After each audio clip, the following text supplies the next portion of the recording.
అది నెక్క అది వెనుక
హాయ్, ఈరోజు మా శిశు మందిర్లో ముగ్గుల పోటీ జరిగింది. పండగ సందర్భంగా అమ్మాయిలు అందరూ చక్కటి ముగ్గులు వేసిండ్రండి. 1, 2, 3 అని 3 ప్రైజులు ఉంటాయి. కానీ చాలామంది ప్రొద్దున నుండి ఇప్పటి వరకైతే కష్టపడ్డారు. అయితే ఈ ముగ్గుల పోటీ సంక్రాంతికి సెలవులు 11 తారీఖు నుంచి సెలవులు వస్తున్నాయి. కాబట్టి ముందుగానే ప్రధానాచార్యులు గారు కోటేశ్వరరావు గారు ముందే పోటీలు పెట్టిండ్రు. సెలవుల కన్నా ముందు పెట్టాలని జరిపించారు.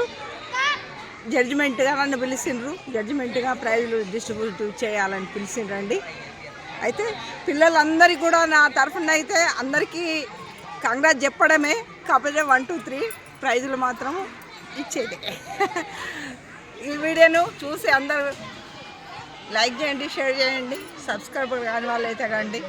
మా శిశు మందిరు అన్నిటికీ ఉన్నతంగా గొప్ప స్కూల్ అని చెప్పుకోవచ్చు గర్వంగా. మా పిల్లలందరూ ఇక్కడనే చదువు సంస్కారం కూడా అన్ని ఇక్కడే నేర్చుకున్నారు మా పిల్లలు. ప్రతి పిల్లలు కూడా ఇందులోకి వచ్చిన పిల్లలు కూడా ఎక్కడ ఎట్టి పరిస్థితులలో ఏ ప్రాబ్లం ఉన్నా కానీ వాళ్ళు బాధపడతారు. కానీ వేరే వాళ్ళని బాధ పెట్టే మనస్తత్వాలు ఉన్నాయి శిశు మందిర్ పిల్లలకు. అందరూ ఒక పౌరులుగానే తయారవుతారు శిశు మందిర్లో. అది శిశు మందిర్ గొప్పతనం. సంస్కారము, చదువు, తక్కువ సాలరీతో కూడా టీచర్స్ అందరూ కూడా వాళ్ళ కడుపులు కట్టుకొని అయినా కానీ బుక్కడు తినైనా కానీ మంచి చదువును అందిస్తారు. వాళ్ళందరికీ కూడా ఆ మాతలకు, ఆ ఆచార్యులందరికీ కూడా నమస్కారం చేస్తూ, ఎందుకంటే అందులో నా పిల్లలు కూడా ఉండే కాబట్టి శిశు మందిర్ స్కూలుకు, శిశుమందిర్ పాఠశాలకు ఎప్పటికీ నేనైతే కృతజ్ఞతతోనే ఉంటా అని మనవి చేసుకుంటున్నా. ఉంటానండి. మరి బాయ్ అండి. బాయ్.